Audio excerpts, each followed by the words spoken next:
La femme qui dessine entre sur la scène.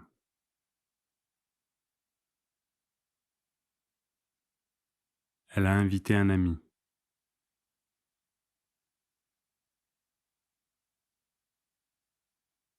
L'ami, c'est lui. Ils se connaissent depuis longtemps.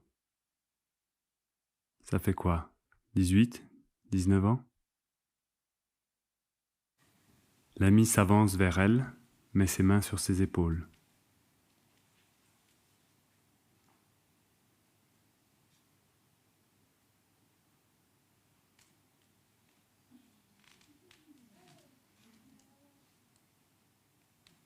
La femme qui dessine pose ses mains sur la taille de l'ami.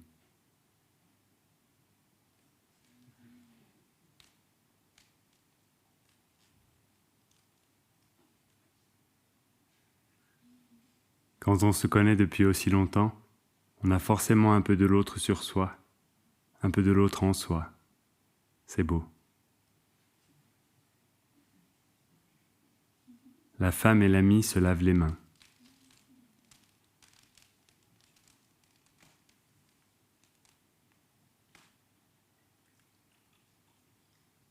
Elle l'avait si longtemps caressé qu'il restait de lui sous ses ongles.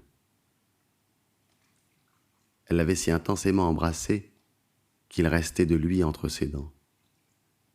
Il reste encore un peu d'elle dans sa vie à lui, comme quand on rempote une plante verte, mais qu'on laisse malgré nous quelques menues racines dans l'ancien pot. Il me semble que tu as oublié ton sexe en moi. Je le sens remuer et j'ai du mal à travailler. Quand est-ce que tu viendras le récupérer? La femme s'assoit devant son bureau. L'ami à côté. Elle allume la radio. Mes personnages sont des sortes de pots dans lesquels je mets des choses que j'extrais de la vraie vie, qui viennent d'un homme, d'une femme, d'un ressenti personnel, d'une anecdote. C'est le fait de mettre tous ces éléments dans le même pot qui fait émaner un sens plus large. Les personnages, ce sont des petits déguisements aussi. Je me fiche un peu du personnage en lui-même. C'est ce que j'ai essayé de dire avec le dessin du bouquet dans la maison nue, quand l'homme qui essaie d'écrire se fait submerger par des auteurs qui le hantent et décide de cueillir un morceau de chacun pour en faire une nouvelle composition. En fait, tous mes personnages sont des bouquets de paroles, d'images glanées çà et là. Je récolte et je rassemble. Et en effet, beaucoup sont puisés dans la vraie vie. Mais ce n'est pas le témoignage qui compte. À la fin des Amours suspendus, l'histoire de la pelade s'est vraiment produite. Tu sors avec un garçon. L'histoire est très compliquée. Ses poils tombent. Quand tu te sépares de lui, ses poils repoussent. J'avais l'impression que c'était déjà une nouvelle, déjà une image. Que cela me soit effectivement arrivé ou non, ce n'est pas ce qui importe. Cette image, qui m'a été mise sous les yeux, n'a rien à voir avec moi. Je l'ai récoltée et proposée à d'autres. Je la partage.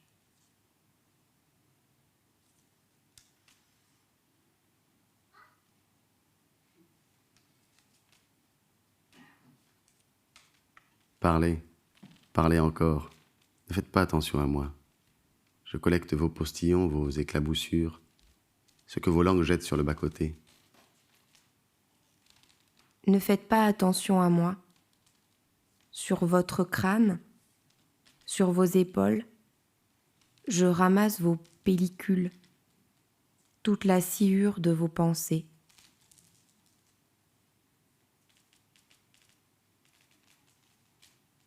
Est-ce que quelqu'un a vu mon petit bout d'amoureuse? Non. Personne n'a vu mon petit bout d'amoureuse?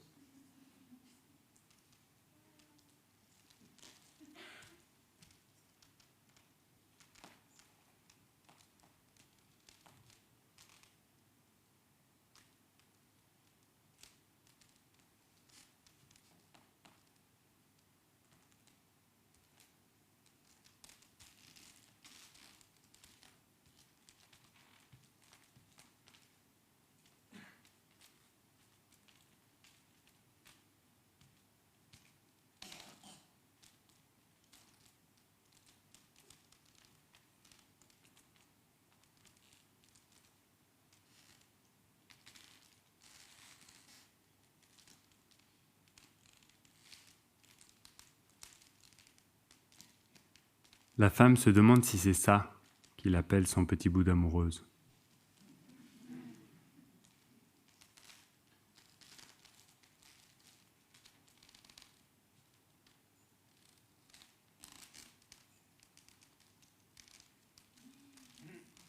Je veille à ne pas être infidèle. Je ne voudrais pas faire de mal à ma femme. Parfois, je me dis que j'ai un problème. Peut-être une douleur d'enfant mal soignée. Il paraît que ça arrive. Pourquoi je ressens autant le besoin de plaire et d'être aimé? Je fais pas exprès d'être attiré par les autres. Ou alors, si je suis bien avec elle, je la connais tant que je cherche à revivre le début de notre histoire. En regardant toutes ces filles, je suis peut-être simplement un type qui aimerait re-rencontrer sa femme. Maintenant que j'y pense, j'ai souvent un petit faible pour celle qui semble lui avoir volé un trait de caractère, une expression ou un détail de sa beauté. Dans les rues, dans les cafés, partout, je cherche désespérément un double de ma femme. Une personne comme elle, identique en tout point, mais que je ne connaîtrais pas encore et qu'il me resterait à découvrir.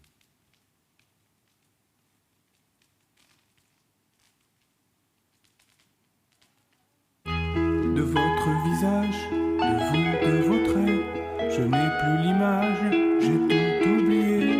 Êtes-vous sûr vraiment que nous fûmes amants? Oh, le temps a passé, pensiez-vous vraiment que nos sentiments seraient à jamais? J'ai trouvé l'amour auprès d'un gars bien, qui lui un beau jour a voulu ma main. Je vous avais montré de lui son portrait. Vous rappelez-vous, ça vous rendait fou. Le temps a passé, pensiez-vous vraiment que nos sentiments seraient à jamais? Je vous en veux encore, en ce soir d'été, de mon mal de cœur d'avoir profité. J'ai tant de rancœur que je ne pourrais vous laisser jouer de ma fragilité. Le temps a passé, pensiez-vous vraiment que nos sentiments seraient à jamais? De votre visage, de vous, de vos traits, je n'ai plus l'image, j'ai tout oublié. Êtes-vous sûr vraiment que nous fûmes amants? La la la la. Le temps a passé, pensiez-vous vraiment que nos sentiments seraient immobilisés?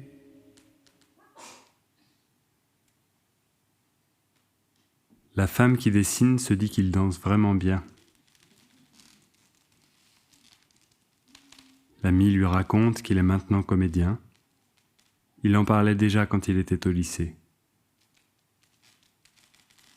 Il se demande ce qu'elle fait elle aujourd'hui. Elle ne sait plus très bien si elle lui a déjà montré ses livres.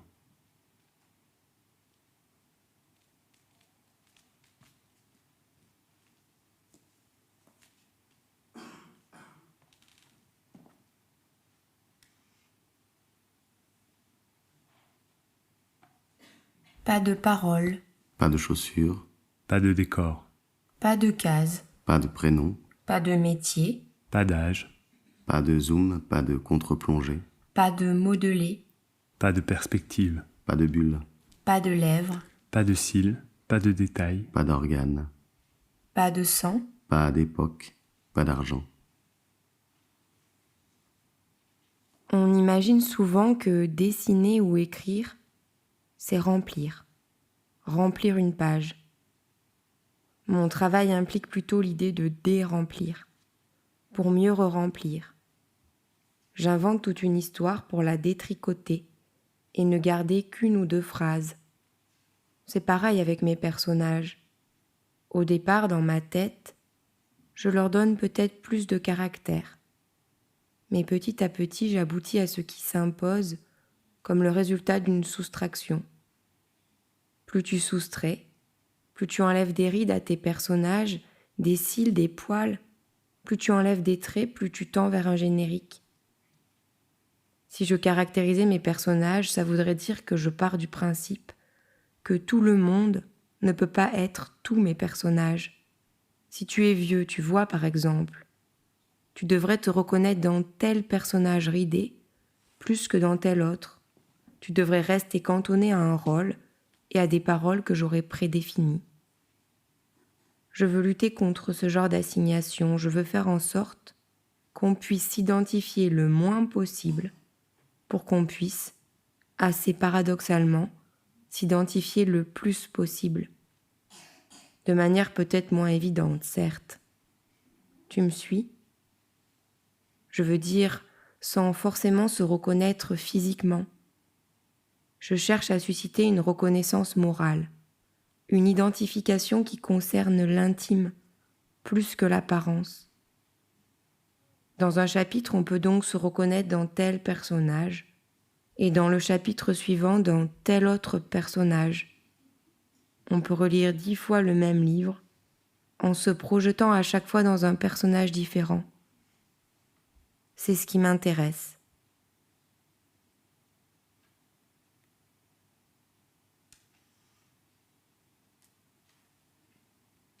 L'ami se demande ce qu'il y a dans la caisse sous le bureau.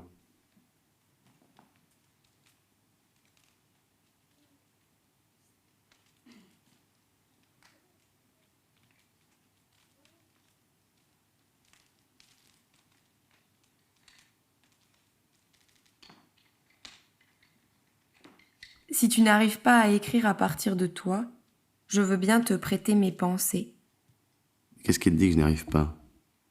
Je pourrais te laisser entrer en moi comme dans une maison. Pourquoi est-ce que tu me proposes ça? Tu crois que j'ai besoin d'un intermédiaire pour éprouver le monde? Que sans livre, sans cinéma, sans toi, je ne peux goûter la vie? Je ne pense rien, je voulais me rendre utile, c'est tout. C'est un piège que tu me tends, pour m'obliger ensuite à te faire toi aussi entrer dans ma tête. Je pensais à une chose l'autre jour. Je me disais que les hommes qui font beaucoup l'amour sont des hommes qui ne savent pas entrer en l'autre par d'autres portes. Des archéologues qui fouillent avec leur sexe pour comprendre à quoi ça ressemble l'intérieur de quelqu'un d'autre qu'eux-mêmes. Qu'est-ce que tu racontes?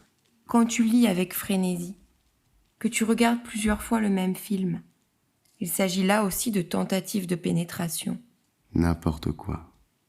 Les auteurs de livres sont des personnes qui acceptent qu'on les pénètre, qui ne savent pas se cacher, alors que toi, tu refuses de me visiter sous prétexte qu'il faudrait ensuite aussi m'inviter chez toi. Comment veux-tu réussir à écrire si l'intrusion même d'une amie t'apparaît comme un viol? Calme-toi. Je veux bien y entrer dans ta tête. Ça me fait un peu peur, c'est tout. Elle se demandait pourquoi il transportait toujours des bâtons au fond de ses poches. Il n'osait pas lui dire que ce n'étaient pas des bâtons, mais son désir pour elle qui enflait ses pantalons. Et tu passes, et tu repasses. Passe et repasse. Repasse-moi, défais mes plis de ton sexe chaud. Quand il ramenait des filles, la voisine du dessus sortait son aspirateur pour attirer à travers les lattes tout le plaisir et les râles de l'étage du dessous et faire monter chez elle les orgasmes des autres.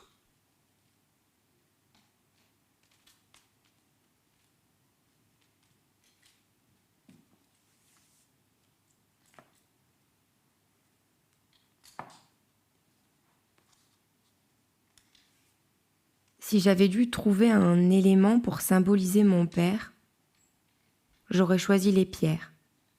Mais attention, pas les galets lisses et doux. Non, plutôt les rochers qui piquent les pieds si on leur marche dessus sans chaussures. Ceux qui sont recouverts d'aspérité, ceux qui râpent, qui coupent, qui sont agressifs et froids. Mon père était un rocher sur lequel on aurait aimé s'agripper sans se blesser, sous lequel on aurait aimé s'abriter sans se sentir menacé. Souvent, je me suis entaillé les doigts en m'accrochant trop à lui. J'espérais trouver un endroit plus doux, dans la complexité de ses reliefs, mais en général, je mettais les mains là où il ne fallait pas. C'était très compliqué de trouver une position confortable contre lui. Ça pouvait arriver par hasard, mais c'était rare. Je pensais que la maladie et toute sa malchance auraient fini par le rendre plus tendre. J'avais vu un documentaire qui expliquait comment les pierres devenaient des galets, puis du sable fin, à force d'être secouées par la mer, roulées dans ces vagues puissantes. C'était le principe de l'érosion. Du coup, je ne comprenais pas vraiment comment il pouvait rester aussi piquant, après tous les bouleversements qu'il avait eus. J'imaginais que tout ça aurait fini par faire de lui un homme doux, lisse et inoffensif. J'avais pourtant l'impression qu'au lieu de le polir, la maladie l'avait mangé peu à peu, mais sans pour autant aplanir sa surface. Non, ce n'était pas tout à fait vrai. Il avait en lui un peu plus de tendresse qu'avant, mais on continuait à se couper les doigts et à se blesser si on l'enlaçait de trop près.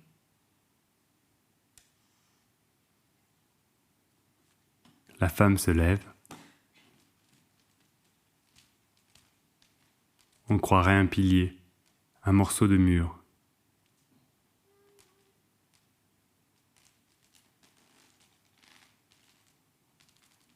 Je me suis cogné la tête à vos corps emmurés, à vos bouches muettes. Je saignais un peu du nez. J'ai tapé de mes poings à toutes vos fenêtres, les volets étaient joints et prisonniers vos êtres. Je me suis cassé la main à vouloir vous toucher au travers des parpaings dont vous êtes accoutrés. Où sont-ils, mes amis, ceux qui cherchent aussi le contact de la chair, le ventre de la mer? Où sont-ils, mes amis, nez cassés, œils bleuis, ne renonçant jamais au danger d'éprouver? J'ai un peu mal au poing, à la tête, à la main.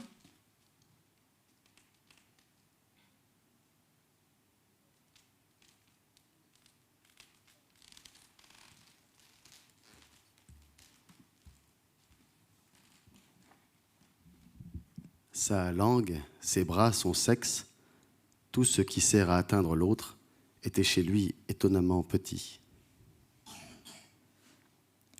Il portait du velours, des pantalons, des vestes très douces.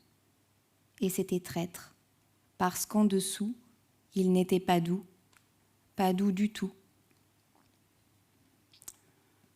Elle seule savait le retrousser, rendre visibles ses coutures, ses ourlets, ses étiquettes, ses précautions d'entretien.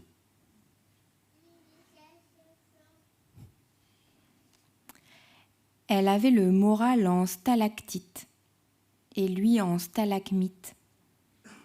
C'est comme ça qu'ils ont réussi à se toucher.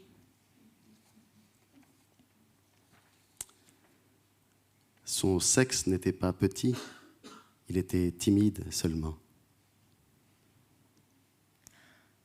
Quand elle ne l'embrassait pas, elle parlait de lui sans cesse, pour qu'il ne cesse d'être dans sa bouche. La vieille voisine vivait avec deux frères tellement identiques qu'ils étaient sans doute nés le même jour. Elle ne savait d'ailleurs plus très bien lequel des deux elle avait à l'époque épousé. Ses silences à lui forment des vides pour y encastrer ses paroles à elle. Elle n'avait pas de bec verseur. Quand elle parlait, tout dégoulinait à côté.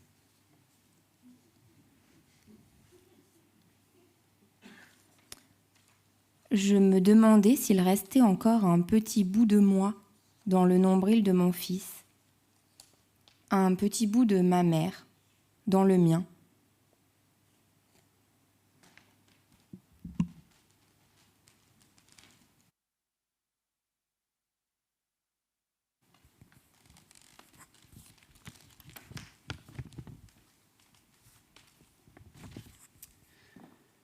Les enfants, les bébés, ils les appellent les petits tous.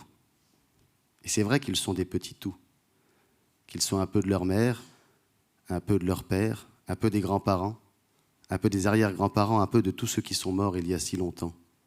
Des petits tous. Tout ce qu'ils leur ont transmis, caché, inventé, tout. Des bouquets d'histoires, de silences, d'émotions, de gènes, de cellules.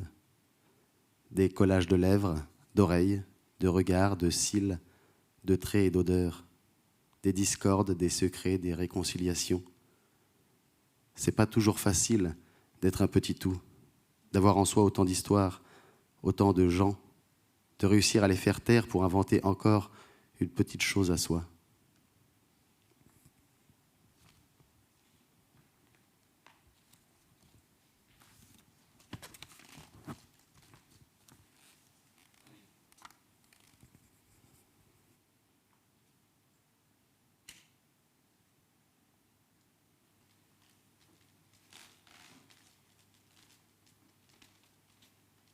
Le petit dit qu'il veut voir son papy.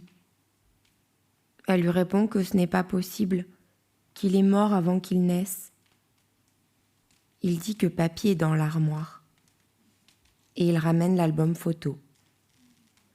Papy qui marche dans la forêt, papy qui la porte sur ses épaules, papy qui se baigne, papy devant la ferme, papy qui fait de la mobilette, papy qui a tué un poisson.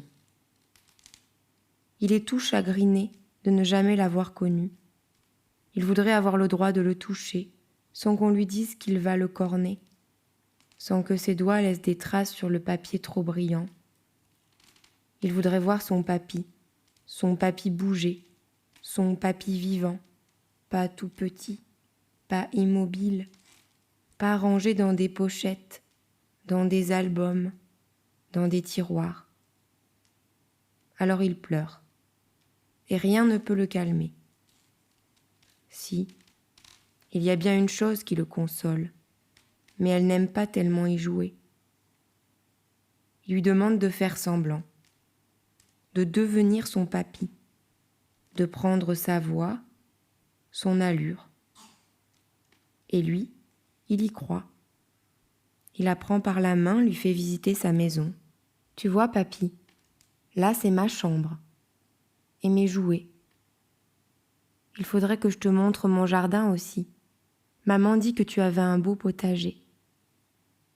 Là, c'est mes tomates, et là, mes courgettes. Tu veux manger une fleur de bourrache? Attention de ne pas glisser. J'aimerais que ça soit toi, papy, qui me couche ce soir. D'abord, il faut me lire une histoire, et puis ensuite, je resterai un peu sur tes genoux.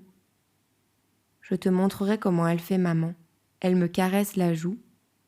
Elle fredonne doucement. Mais si tu vas y arriver. Dans le noir de la chambre, il y croit, son petit garçon. Il est convaincu que c'est son papy qui lui caresse la joue. Si tu avais moins fumé de cigarettes et moins bu de bière, tu aurais pu me connaître. C'est dommage. C'est dommage, oui. Et elle le pose dans le lit, remonte sa couette. D'habitude, il se met sur le côté et elle entend sa respiration changer. Il dort. Mais ce soir, il s'en mêle dans la couette, plie et tend ses jambes, plie et tend ses bras, se gratte les cheveux et se relève. « Papy, est-ce que tu veux bien appeler maman? Je préfère que ça soit elle. » Elle sort de la chambre, revient avec sa vraie démarche, sa vraie voix. Et aussitôt, sa respiration change. Il dort. C'est vrai qu'elle ressemble à son père, qu'il y a des petites choses de lui qu'elle peut donner à son fils. Ses yeux et ses mains, la forme de ses doigts, celle de ses orteils, sa peau aussi, sa couleur, sa texture, sa façon de vieillir, de se plisser, la longueur de ses jambes, leur galbe. Mais le jour où elle est tombée enceinte, elle a commencé à ressembler à sa mère. Avant même de faire le test de grossesse, elle avait remarqué que ses traits changeaient, qu'une autre se dessinait sur elle. C'est une chose qu'elle avait souvent notée chez ses copines, cette métamorphose au moment de devenir mère. Quand elles s'assoient toutes les trois sur le muret devant la ferme, elle, sa mère et la mémé, ça se voit qu'elle se transforme en sa mère et sa mère en la mémé et la mémé en celle qu'on appelait mémé avant. Ça fait comme un dégradé. plus elle vieillit et plus les traits de son père s'estompent. Il faut qu'il en profite, son fils, avant qu'elle n'ait plus rien de papy en elle, qu'elle ne puisse plus jouer à devenir lui.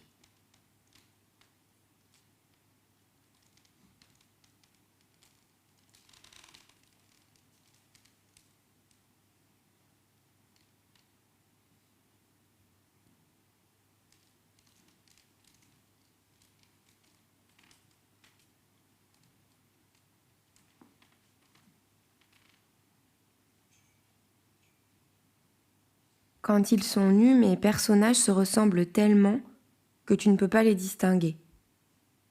Ils sont d'ailleurs souvent décalqués. Ils reviennent d'un livre à l'autre. Seules les coiffures et les vêtements leur créent différentes facettes. Dans Les Amours suspendus, par exemple, la robe de la femme principale est composée d'un patchwork de 3 couleurs, celle des robes des 3 autres femmes, comme si elle était la communion de leurs 3 personnalités. En un sens, les corps de mes personnages n'ont pas de frontières. C'est un continuum. Quand des danseurs sont venus chez moi, lors de l'écriture de La Maison Nue, tu te souviens ? Ils étaient nombreux, mais au final, j'ai sélectionné des gestes de chacun d'eux pour faire un même personnage. D'ailleurs, ces assemblages sont instables, et très souvent, des parties se détachent, des membres migrent d'un corps vers un autre, et créent des jeux de transvasement incessants. Regarde, dans les petits c'est évident, avec le ventre qui est trop gros, qui se vide, qui garde en creux le négatif du bébé, sa contreforme, les seins qui ne font que se vider, se remplir, enfin, qui se vident au moment où ils remplissent l'autre, avec l'idée de se laisser manger, de manger l'autre, de créer des creux dans l'autre pour se nourrir. Les personnages peuvent se scinder en deux, s'émietter, sans souffrir ni saigner, car ce ne sont pas vraiment des humains, mais plutôt des enveloppes, des écrans, des silhouettes théoriques. La femme qui dessine demande à l'ami comment il s'y prend, lui, sur scène, pour regarder dans le corps des autres.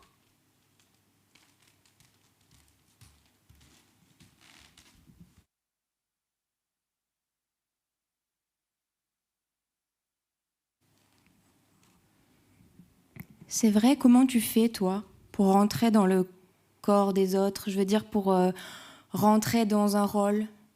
On dit bien se glisser dans la peau d'un personnage. Comment tu fais, toi, pour te glisser dans la peau d'un personnage ? Je sais pas.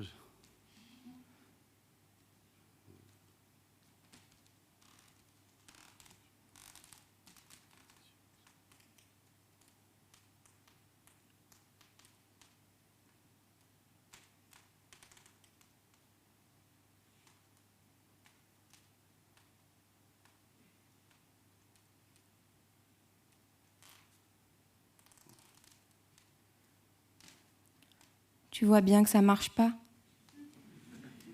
C'est nul. Oui, mais bon, tes personnages, toi, ils vivent pas vraiment, ils ont pas le cœur qui bat, ils respirent pas. C'est nul. Oui, mais toi, les gens qui viennent te voir sur scène, est-ce qu'ils peuvent t'emporter avec eux ? Est-ce qu'ils peuvent te relire ? Est-ce qu'ils peuvent s'endormir contre toi le soir ? Non ? Oui, mais toi, tes personnages, tu vois, ce que tu dessines, ils ont pas d'ambition, ils peuvent pas se faire mal, il peut pas y avoir d'accident, tu vois, ils ont. Oui. Puis, toi. Oui, mais toi. Ouais. Oui, mais toi, t'es. Toi, enfin, tout. Bon, c'est vrai, des fois, j'aimerais bien que mes personnages aient une voix. Juste ça. Une voix. Et moi aussi, c'est vrai, j'aimerais bien des fois pouvoir me métamorphoser ou me dupliquer.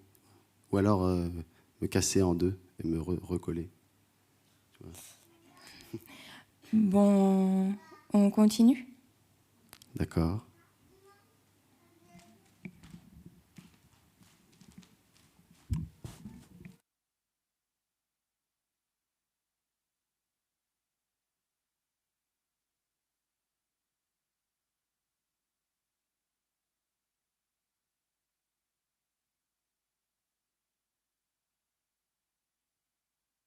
Depuis sa transformation, papa avait toujours besoin de nous et ne cessait de nous emprunter des morceaux de nos corps. Lorsque des amis venaient lui rendre visite, je devais lui céder naturellement ma bouche pour qu'il puisse échanger avec eux. C'était d'ailleurs assez embêtant de n'avoir qu'une bouche pour deux. Tu peux venir, papa a besoin de ta bouche. On a des visiteurs. Ça tombait souvent mal. Moi aussi j'en avais besoin. J'étais même en train de l'utiliser. J'étais au téléphone. Je devais tout arrêter pour lui donner ma bouche. C'était à son tour de s'en servir. Je trouvais ça un peu injuste, mais je ne voulais pas paraître égoïste. Alors, je lui cédais généreusement mes lèvres, mettant mes propres activités de côté. Rends-lui sa bouche maintenant qu'ils sont partis. Souvent, il nous empruntait nos mains. Il en avait besoin pour atteindre le bouton de la télévision, pour mettre son pantalon et pour beaucoup d'autres actions de son quotidien. Il voyait le chat passer près de lui, mais n'était pas assez agile pour l'attraper. Quelqu'un peut prêter son bras à papa? Il n'arrive pas à caresser le chat. Je suis en train d'écrire. Moi, je n'ai pas le temps, je dois préparer mon sac. Peu à peu, on devenait des extensions de son corps à lui. Tout ce qu'il ne pouvait pas faire, on le faisait à sa place. On le relayait, on le complétait. On devenait ses bras, ses jambes, sa voix. Tout ce qui lui manquait, on lui prêtait. Si bien qu'au bout d'un moment, on ne savait plus s'il s'agissait de nos bras ou des siens, si ma bouche était encore la mienne, ou si elle était aussi la sienne. Puis, à force de penser et de parler à sa place, je finissais souvent par croire que j'étais lui, qu'il n'y avait plus de différence entre sa personne et la mienne. Je me mettais à souffrir à sa place, à penser que j'étais malade, à croire que j'allais bientôt mourir. Tous les sentiments qu'il n'exprimait pas, je les faisais vivre à travers moi. Lorsqu'il disait « je m'étouffe », je traduisais « je m'étouffe ». C'est de ma bouche que ça sortait, mais je laissais pourtant la phrase à la première personne. Alors je me demandais soudain si mes poumons fonctionnaient correctement, si je n'étais pas en train de manquer d'air.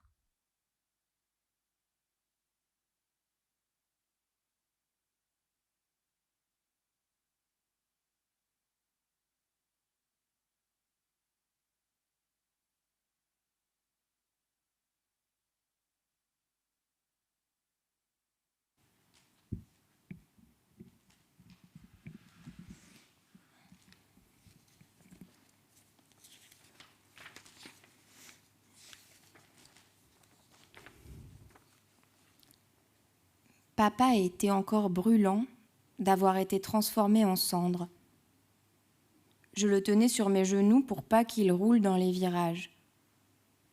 Jamais il ne m'avait tenu aussi chaud. Elle portait en elle la tristesse des lendemains de cuite, mais sans la veille avoir pris une cuite. Son sexe s'allongeait, comme le crâne du bébé, pour naître à l'envers, prendre à contresens le passage étroit et chaud vers un ventre douillet. C'est un garçon, montre l'échographie, et elle pense soudain que c'est fou d'être une femme avec dans le ventre un zizi.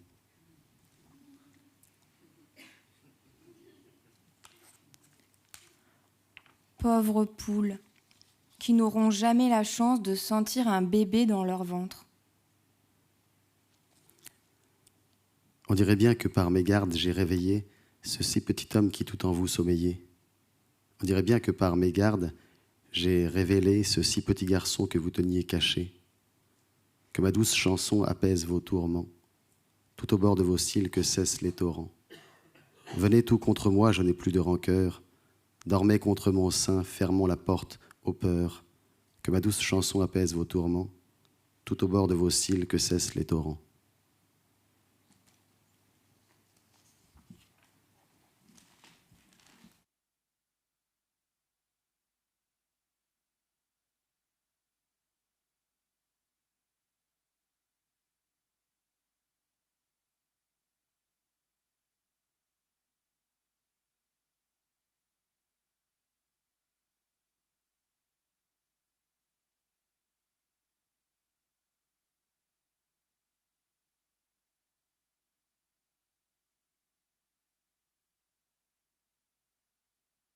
Sur la planche, les trois amis regardent l'ami allaiter son bébé. « J'aimerais redevenir un bébé, dit l'homme. »« Mais ça ne te fait pas trop mal ?» s'interroge la femme. « Au début, c'était une vraie torture, le temps que sa bouche et mon sein se rencontrent, se diluent l'un dans l'autre, explique la femme en même temps qu'elle donne le sein. « Mais un jour, il faudra bien retrouver vos contours, dit l'homme. Vous aussi, en vivant ensemble, vous essayez de faire un lavis de vos trois solitudes. Vous espérez qu'elles se mêlent, se fondent les unes aux autres et ne soient plus douloureuses. Vous aussi, vous devrez bientôt retrouver vos contours, répond la femme.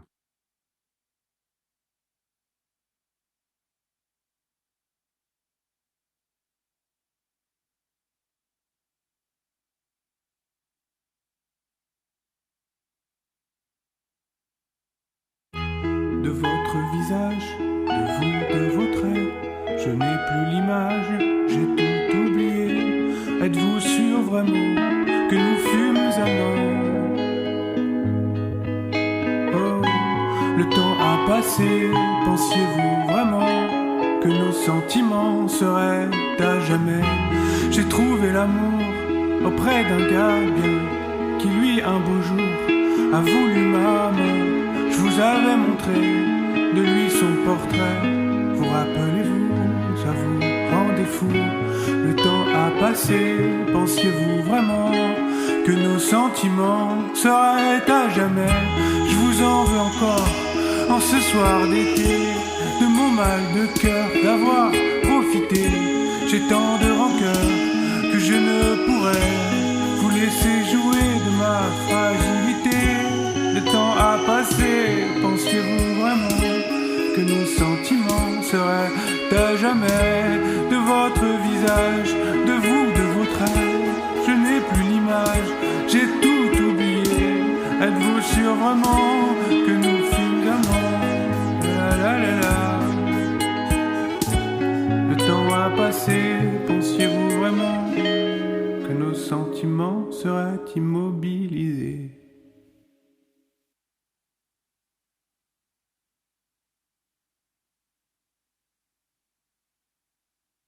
La plus terrible façon de m'oublier, ce serait de ne plus savoir aimer.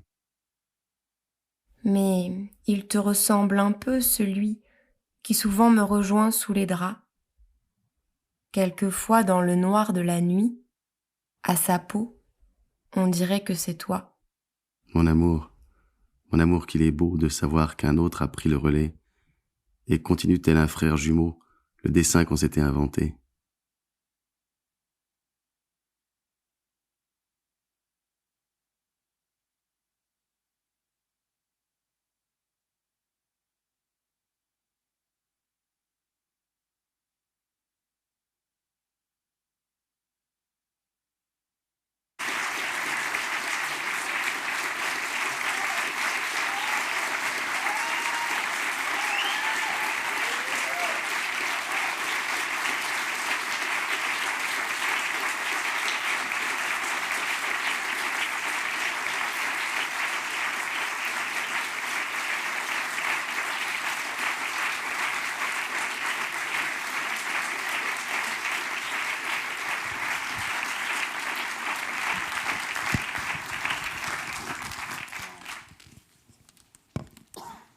Merci beaucoup.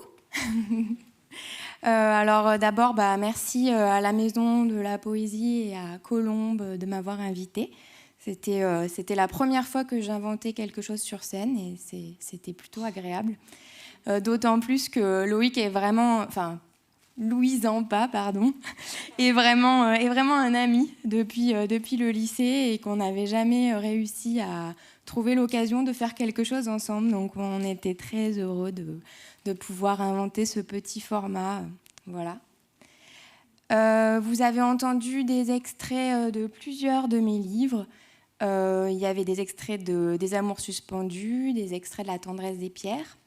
Il y avait les petits textes qu'on lisait devant, c'était des extraits de Postillon. Il y avait aussi des petits morceaux de La Maison Nue, qui est ma bande dessinée qui vient de sortir il y a 1 mois. Et d'autres textes qui ne sont pas encore publiés, que j'avais envie de vous faire découvrir comme ça en avant-première. Pour la chanson qu'on entend 2 fois, c'est Cédric Bouteiller, qui est un copain aussi qui avait fait ça pour s'amuser à partir du texte des Amours suspendus. Donc merci à lui de m'avoir prêté ces petits morceaux de chansons qu'il avait travaillé comme ça, juste entre lui et moi il y a un petit moment. Et puis merci à Laurie et Romain, qui sont aussi des amis du lycée, qui m'ont aidé à construire la bande-son. Voilà. Merci à Augustin, à Tony et à Lucien, mon fils, pour nous avoir prêté son petit train et sa locomotive.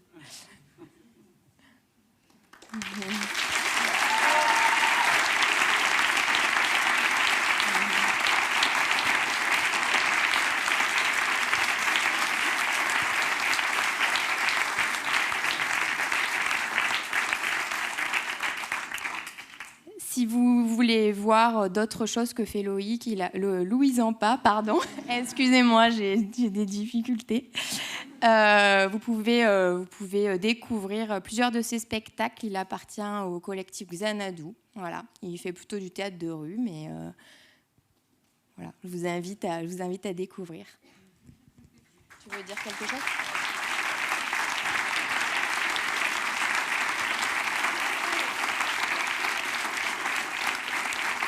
Merci encore.